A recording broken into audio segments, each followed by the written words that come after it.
Hi Earth sign, Capricorn, Taurus, and Virgo. Kumusta po kayo guys? Okay, so Earth sign, maraming salamat po sa walang sawang pagsubaybay sa ating pong mga gabayan. Kung ikaw ay bago pa lang dito sa ating channel, ayan, mag-subscribe ka na rin, no? And i-click mo na rin yung ating notification bell para lagi po kayo guys updated sa ating mga bagong upload. Sa mga nagtatanong pala guys about private reading, ay iwan ko na lang po yung link sa ating pong description box. So, tignan natin guys, ano ba ang inyong daily gabay? Gabay po ni Earth sign, Capricorn, Taurus, and Virgo. Capricorn, Taurus, and Virgo. Gabay po ni Capricorn, Taurus, and Virgo. Ano po ang kanilang gabay ngayon, Spirit Guide? So, ilalabas natin lahat ng inyong baraha, guys. Okay. Meron tayong The Hermit. So, iba sa inyo guys, mukhang ikaw ay nasa hermit mode. Meron kang pinag-iisipan dito and pinaplano. Hindi ko makuha yung card. Oo, yung iba sa inyo guys, huwag mong sarilinin yung mga problema. So, actually, masyado kayong soft-hearted. Yun ang nakakita kong energy yung Earth sign. Alam, feeling na kahit walang-wala ka na, itutulong mo pa sa ibang tao.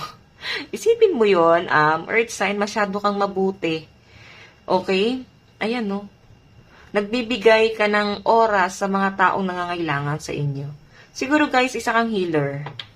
Oo, kumbaga kahit magpayo ka lang, may heal mo agad yung nararamdaman ng tao yun guys. Good advisor ka rin, no? Okay, parang coach or teacher. Siguro may mga teacher dito guys. Tignan po natin Earth sign. Gabay po ni Earth sign.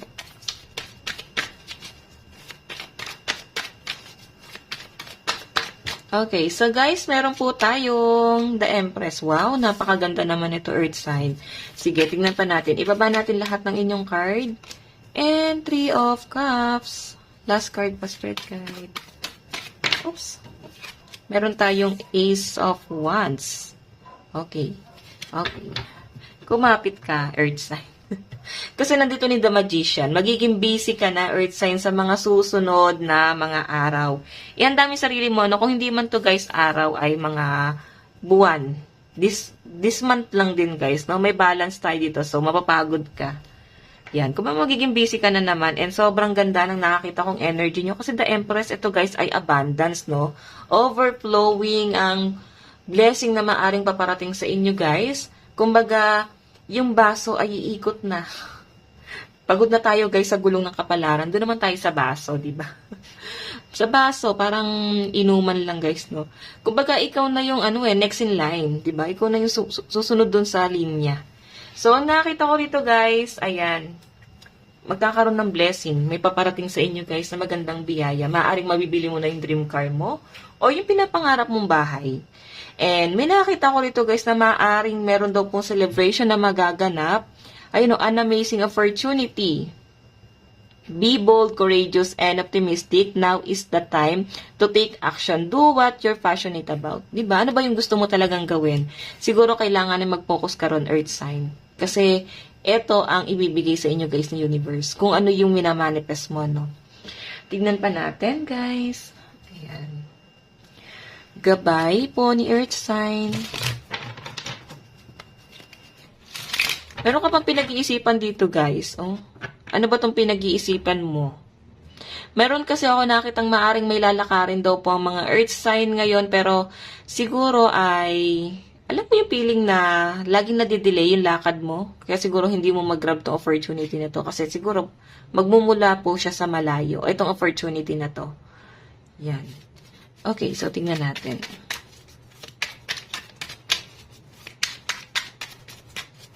Ano pa po ang gabay ng mga Earth sign?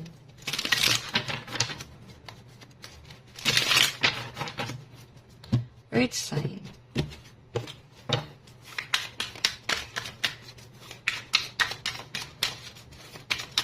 Okay, so meron po tayong Knight of Swords. Knight of Swords. And 10 of Wands. 10 of Wands. Okay, so guys, meron po tayong Queen of Cups. Earth sign.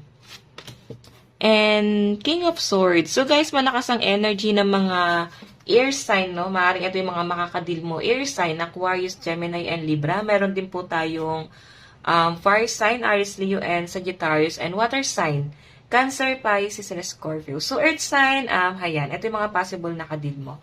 Ngayon guys, nakita ko parang may pagtatalo daw pagdating sa connection nyo ng person mo. Nabibigatan ka na eh. Nahihirapan na and sobrang hindi mo maunawaan or saan mo bang kamay ng Diyos kukunin. Yung, paano ba sasalatin yung puso ng taong to guys? Paano ba makukuha yung loob niya? Ayan o, bottom of the deck natin, 5 of Wands eh. Maaaring ito guys ay conflict pagdating sa pamilya. Maaaring hindi rin naging maganda ang kabataan ng mga earth sign. Kung bakit parang dala-dala mo siya ngayon sa kasalukuyan. Kasi Knight of Swords eh. Maaaring ikaw ay meron tampog sa isang tao or galit dun sa isang taong yan guys. Na parang bang nagdulot sa inyo guys ng problema. Okay, pero yung iba sa inyo guys, maaaring mas pinili nyo na lang magpatawad. Or, alam mo yun, magpatawad ka na pero hindi mo na lilingunin pa. Yan, may nakita akong gumagawa ng ice candy. Avocado ba yan? Avocado flavor. Para kasi kanina ko pa siya guys, kanina po pumapasok sa isip ko yung avocado flavor na yan. Or pwedeng baka gumagawa kayo ng avocado na ano ngayon, di ba? Tag-ulan, di ba dapat aros kaldo? So guys, eto nga, may nagagalit, pero ikaw kasi, kahit na nagagalit ka rito, parang di mo matiis. O kasi kahit paano tinitignan mo siya, yung mga sacrifice itong taong to guys. Iniisip mo rin yung mga, alam mo yung nasayang na panahon niya.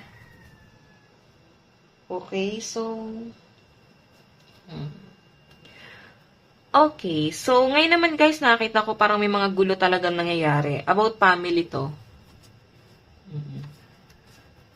Meron daw kasing pinipilit eh. Ayan, merong ipinaglalaban.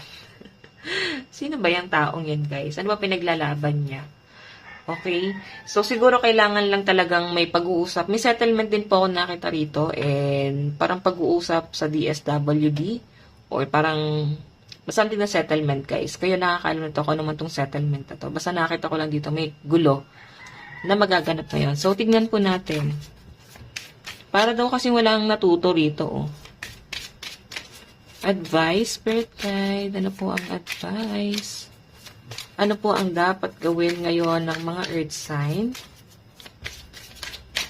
So guys, meron po tayong family. 'Di ba? Mahalin mo yung pamilya mo kasi ito na lang ang kayamanang meron ka. Or minsan yung iba sa inyo tinuturing nyo na lang talagang pamilya yung ibang tao. So kung nakagawa man sila guys ng masama sa atin, father side eh, siguro masama loob mo sa father side or sa father mo mismo. Okay, or kung kanino man yung pwede sa kamag-anak. Okay, so nakakita ko sa inyo guys, i-value nyo sila guys, no? Kasi alam niyo yun, at the end of the day, sila pa rin yung ating sasandalan eh. Pero depende sa inyo kung gagawa ka ng sarili mong pamilya, then aalagaan mo yung pamilya mo. So guys, ang inyong lucky number is 23 and 31. Tingnan pa po natin, ano ba ang inyong advice? Advice po.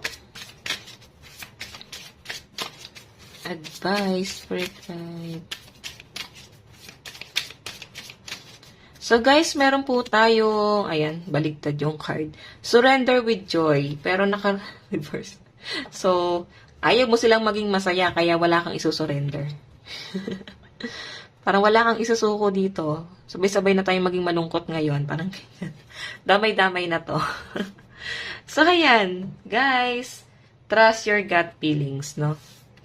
Okay, ito lang naman po ang inyong daily gabay, earth sign. Kung naka-resonate po kayo, mag-iwan po kayo ng like and comment. Mag-subscribe na rin po kayo guys sa ating YouTube channel. Bye-bye guys. God bless and love you all. Thank you.